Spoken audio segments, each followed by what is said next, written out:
inama yaryar oo la soo siiyey 5 magac kala kaana oo meel laga soo wada diray oo qori askari waxaan ku wata oo qori caarada halka la soo fadhiisanaya anagu ma aqbalayno haddii caymiskaas wax weeyaan lagu soo celiyo ama la hirgeliyo ama dawladdu waxba ka qabo weydana wallahi dhimashan ku xignaa billahi dhimashan ku xignaa qalaalaastaha halka ka dhici doona ayagu sabab yihiin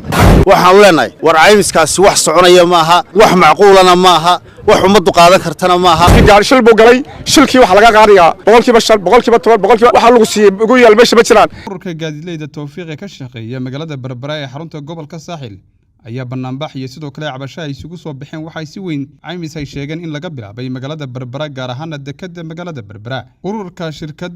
ururka gaadiidleyda shirkadda Tawfiiq ee ka shaqeeya magaalada Berbera sidoo kalena isaga kala gooshay gobolada dalka iyo dalka Itoobiya ayaa banaanbaxa ay maanta isugu soo baxeen waxay si adag uga soo horjeesteen caymis ay sheegeen in laga bilaabay dekedda magaalada Berbera kaasi oo sida ay sheegeen aan qaban ururka shirkadda Tawfiiq caymiskani laga bilaabay magaalada Berbera uu gabi ahaanba yahay mid baalmarsan sharciyada gaadiidka Tawfiiq gaadiidleydii sagxadleyda ahayd in arrin aan qaadan weynay oo ah igshooran niman yiri igshooran baanu nahay gaadiidka igshooran baanu gelinaynaa nimankaasoo xog badan ka maqan tahay gaadiidku waa 3 qaybood gaadiid baa mushtari leeyahay oo noqday niman isku filana oo iyagu shaqadii gaadiidkana qaatay tiibaa mushtarigana qaatay iyo gaadiid Itoobiya ka yimid cadaadis balaaran ugu haya waxa soo haray gaadiid sagxadleeya nimankii dadkii sagxadda quutayaasha ahaa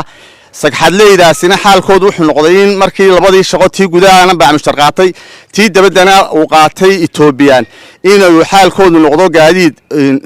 berberayaala oo berbero uu yaalo ka bixin oo sodonka bisha halka xabaashayna cigaal yaala oo halka baytariyadu ay kaga dhaceen sida u yaaleen marka waxaan halkan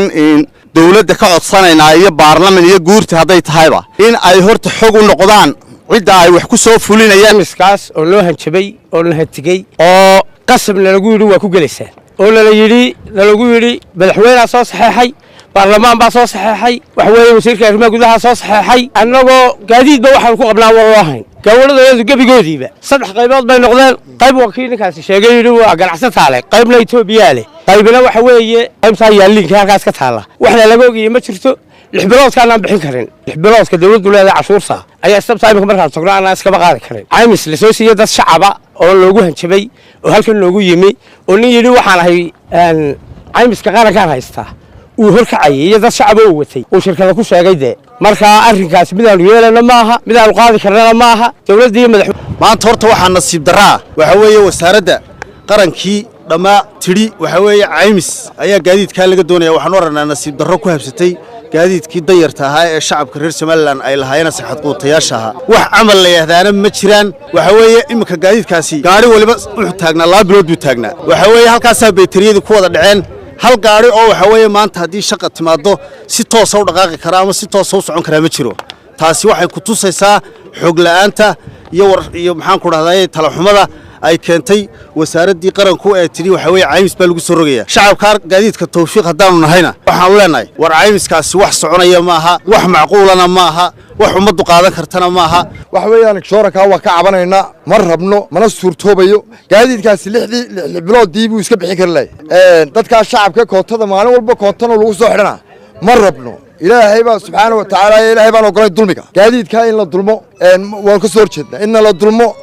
ilaahay baan ogolayn wax weeyaan dhimashan ku xignaa haddii caymiskaas wax weeyaan lagu soo celiyo ama la hirgeliyo ama dawladdu waxba ka qabo weydana wallahi dhimashan ku xignaa billahi ragga lacagta la yiri ka soo lacagaysta gaadiidka fadhiya ma shaqaynayso waxa la yaala wax ka soconayaana ma jiraan waxaan leeyahay aduun baa quraacday rag baa qada habeenkii ninkii soo lacagaystay doonaynu soo lacagaysto ka lacagaysan maysid halkan wax yaalaana ma jiraan baabuurtan ha loo doono shaqo dawladuna ha kala xadayso gaadiidka iyo hadii badankeeda la baayac mushtarka iyo ganacsatada ha kala xadayso waxa ogaataan in haddii ay keenaan oo ay falka ay doonayaan ku dhaqaaqaan in qalaalaastaha halka ka dhici doona ayagu sabab yihiin waxaanu kala idin sheegnaa gaadiidka laga doonayo adduunka laga doonayo kiishka bariiska maanta ka keenaa wuxuu ku qaadaa wax la jaangooyay 15 sanadood ka hor taayirkii 1000 jeer buu ku kordhaa kiishkii 1000 jeer buu ku kordhaa wax laga og yahay ma jiro isagana haddii uu 1 cent kordhiyo nimanka ganacsatada gaarka u shaqaysanaya kooto loogu xiray dekada ayaa qaylo afka wadda ka qaadiyo xukuumaddana wax ka dhegaysta annaga waxbana lagama dhegaysto nin waliba gaadhu leeyahay waxaanu ka codsanaynaa xukuumadda kala xadayn oo wada diray oo qori askari waxaan ku dhig wata oo qori caarada halka la soo fadhiisanaya anagu ma aqbalayno wixii ka dhacana waxaan ku dhig wixii ka dambeeyay baa geystay caymis aanu aqbalayno oo aan waxaan ku waxa ka yeelayna ma jirto aan lacag u haynaana ma jirto nimanka caymiskana aade askarta watana waxba naga qaadi maayo ila xogaala sameeyay ila wasaarad la hadlay wasaaradda lagu sheegayo caymiska markaan la hadlay nimankii shirkadaha markaan la hadlay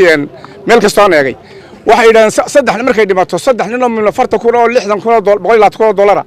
iyo laba gaari oo isku dhacay oo qasaaruhu u dhigmo gabarida qaaliga $30 kun waa $150 soo maaha nimankaas waxay yiraahdeen waxaanu ka tacwiideynaa 30 kun oo qasaara ayaan ku magacaabaan ka bixinaynaa 30 maxaa saxmeelooda 30 waa boqolkiiba 10 boqolkiiba 10 bay yiraahdeen 30 baad nagu leedahay bay yiraahdeen adduunka 6 bilood baa ka sugayeen Djibouti 6 bilood ayaan ka sugayay asanaas bahlayado caymis Djibouti laga yaqaan Faransiiska asanaas laga yaqaan ku jiray bahalkaasi waxa weeyeen gaadhigu markuu halka galo kii Soomaaliya halka joogana oo ku hareerayga taagan Itoobiya rag baa kaga jira way gaadiidka jooga caymisku kii caalamka soo shaqeeyay baa jooga